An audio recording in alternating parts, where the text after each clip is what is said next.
Reverendíssimos diáconos, Lúcio, Vitor, caros filhos, a liturgia de hoje nos convida a ver e a entender este chamado que o Senhor nos faz, mas ao mesmo tempo convida-nos a ver o modo como Ele age com a sua igreja, como Ele age na nossa vida.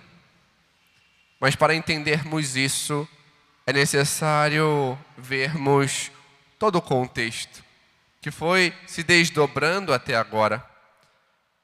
Se pararmos e vermos, há 3 domingos atrás, no terceiro domingo do tempo comum, começávamos a ver o Evangelho de São Lucas apresentando o início do seu ministério.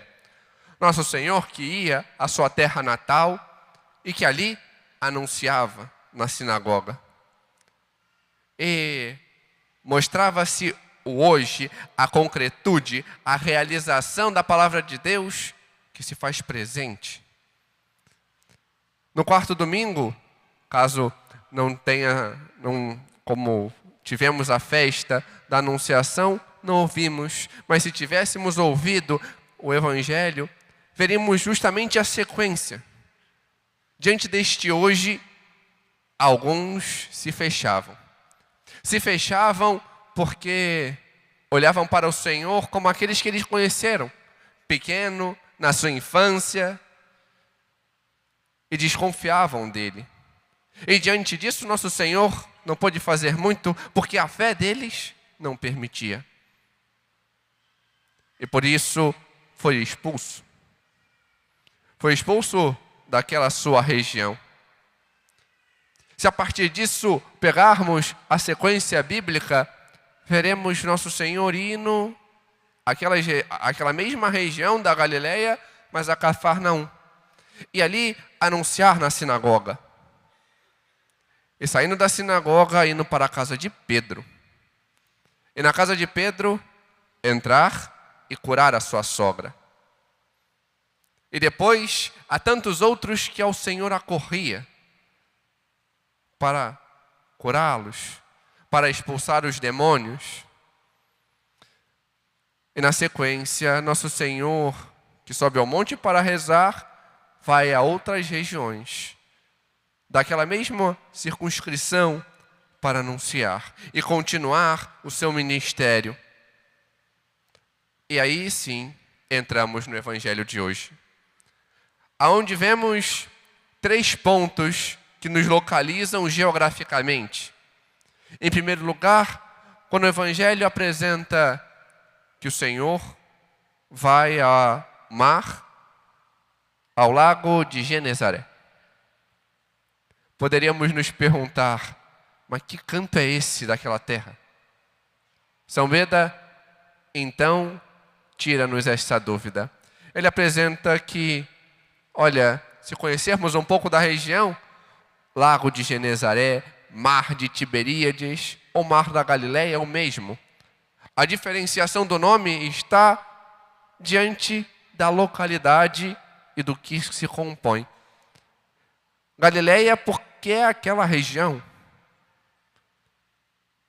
Mar de Tiberíades porque era uma cidade importante daquele lugar. E mar porque, qualquer lugar com água doce ou salgada, os judeus chamavam de mar, se fosse grande. Mas e Genezaré? Genezaré vem do sentido grego, aonde apresenta que é um local onde gera ventos. E aquela região gerava ventos, como podemos ver em outras passagens, muitas ondas, o mar agitado, revolto. Por isso, aquela região gerava muitos ventos. E por isso, Lago de Genezaré. Mas aquela região é grande. E onde o Senhor estava? Em Cafarnaum. E vemos isso quando vemos que ele vai e fala com Pedro. Está ali perto de Pedro. E Pedro vivia naquela cidade. Era a cidade própria dele. Era ali onde pescava. Era ali onde estava a sua casa. Então o Senhor vai ali. E vai à praia. com aqueles que o seguiam. Ele tem uma intencionalidade. Vai, vê ali barcos, entra em um que escolhe, o de Pedro. Afasta-se um pouco enquanto ele estava ali lavando as redes e anuncia a palavra. E os ensina. Mas o próprio do evangelho de hoje se dá na sequência. Quando após o seu anúncio, Deus, nosso Senhor, olha para Pedro e diz: vai para as águas mais profundas e lança a tua rede. Pedro naquele momento olha e fala, olha com sentido lógico, próprio seu, pescador que conhece a região, e não é possível. Eu pesquei a noite inteira, no momento mais propício, estou exausto, e não consegui pegar nada durante a noite. Como é que eu vou pegar durante o dia?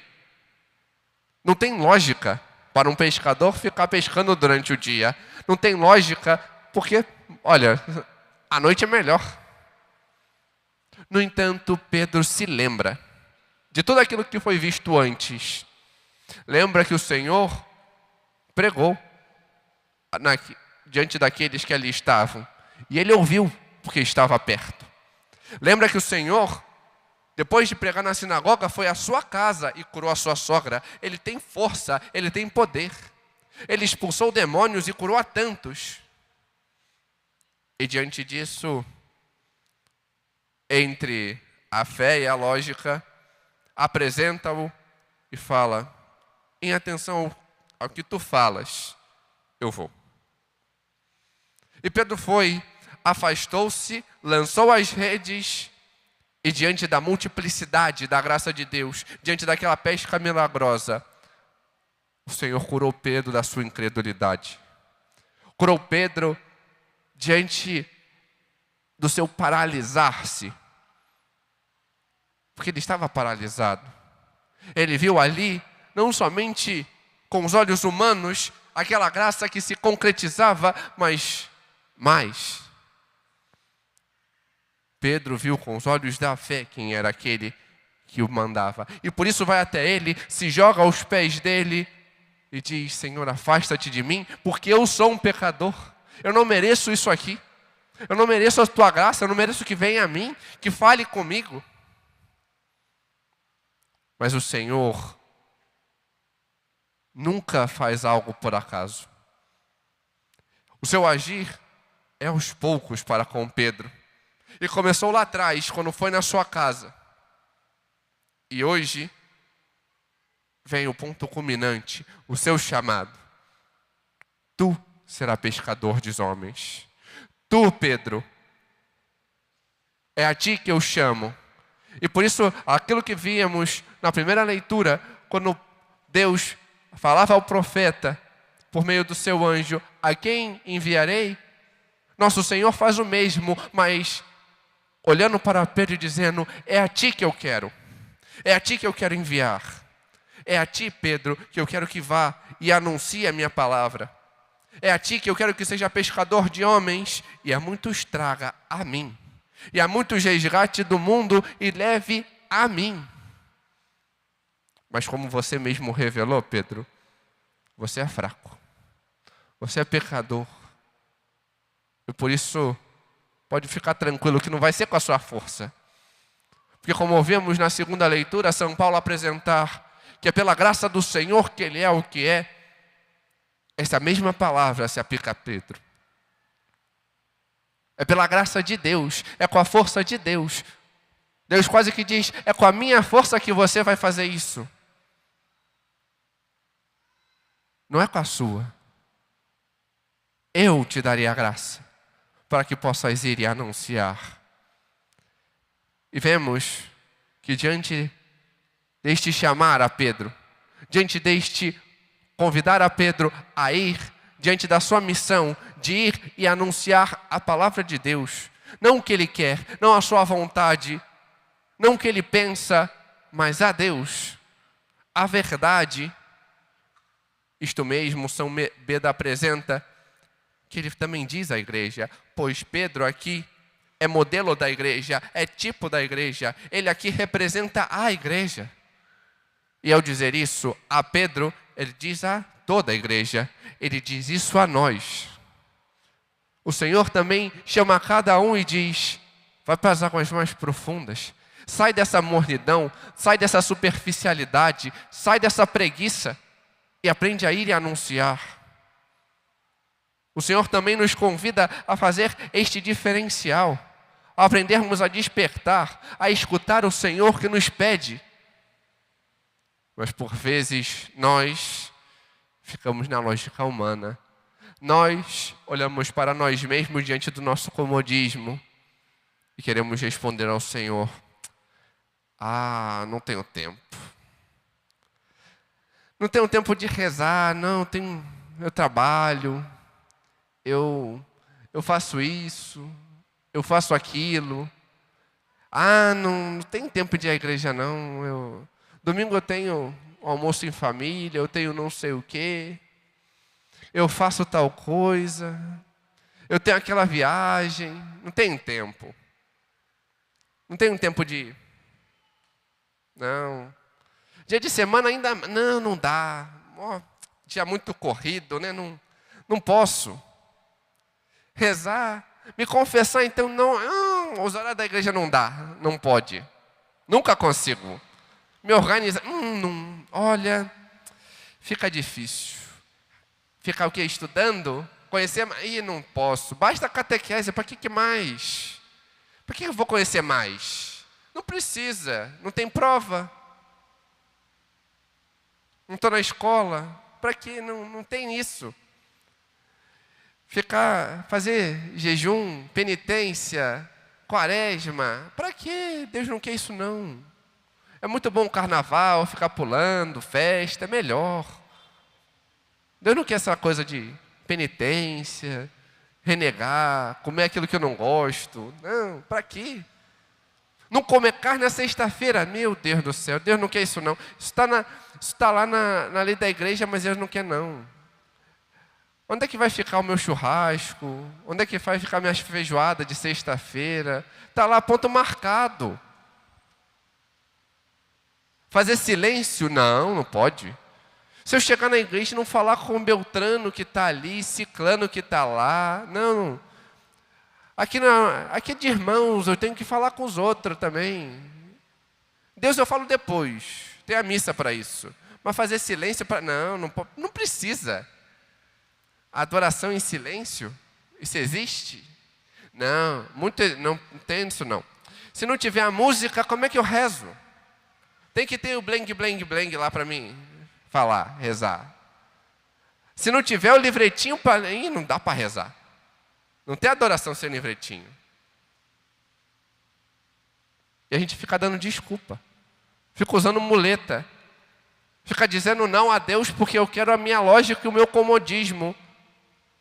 E ainda temos a cara de pau de dizer, não, eu sou assim.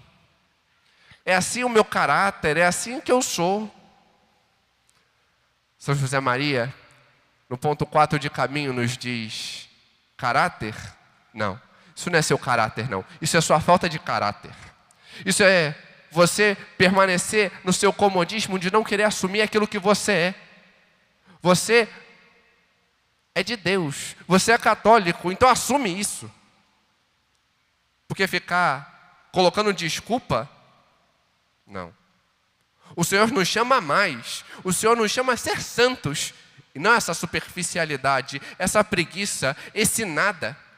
O Senhor quer mais de nós, assim como quer de Pedro. O Senhor nos fez para ser santos, não para ser um bando de preguiçosos que fica na mesmice. Ele nos quer mais. Nos fez para ir para as águas mais profundas e não para ficar na margem, na superficialidade, no descaso. O Senhor quer mais de nós. Quando aceitamos este mais que Deus quer para nós, conseguimos ver aquilo que o Salmo nos diz. que Deus dá muito mais daquilo que promete. Ver que a sua graça é superabundante quando aprendemos a estar ali com Ele e não ficar na margem. Porque aquele que está na margem não quer nada, rejeita a graça. Santo Agostinho mesmo diz que tem medo da graça que passa, mas a gente parece que não tem, a gente só quer pedir. Em vez de dar mais, dar aquilo que Deus pede, ir mais à frente. Devemos aprender o contrário. Devemos aprender a nos unir a Deus. Assim como vemos que Pedro faz hoje. Assim como vemos ao longo da história da salvação, ao longo dos evangelhos, o que os apóstolos fizeram. São Paulo, na sua segunda carta que vemos, na segunda leitura que vemos hoje, e ao longo de todas as suas cartas, dá testemunho daquilo que viu, daquilo que foi a sua vida. Diante de a deixar de lado a sua vida superficial, a sua vida de perseguição à igreja e abraçar aquele que o chamava. E vemos isso na vida de todos os santos. Basta ver Santo Agostinho, por exemplo, o quanto mudou, o quanto se empenhou ainda mais, e tantos outros. Mas dentre estes, aquela que nos dá o maior exemplo é a Virgem Maria, com uma pequena diferença. Ela nunca ficou na margem. Ela sempre esteve no mais para frente, no mais profundo, nas águas mais profundas, e não se cansava de ir mais para o fundo, para estar ainda mais com o Senhor. Como os santos, devemos aprender com ela a ir mais para o fundo, a ir para as águas mais profundas e estar com Ele, e ver a concretude da realização do seu chamado em nós. E ver que quando abraçamos a fé verdadeiramente, sabemos realizar em nossa vida aquilo que Deus quer. Buscando a santidade, buscando com empenho, com força, empenhando-nos em estar com Deus, em ser de Deus. Aprendamos com a Virgem Maria assim o fazer, e veremos a profundidade de graças que Deus quer e irá derramar em nossas vidas. Amém. Glória ao Pai, ao Filho e ao Espírito Santo. Como era no princípio, agora e sempre. Amém.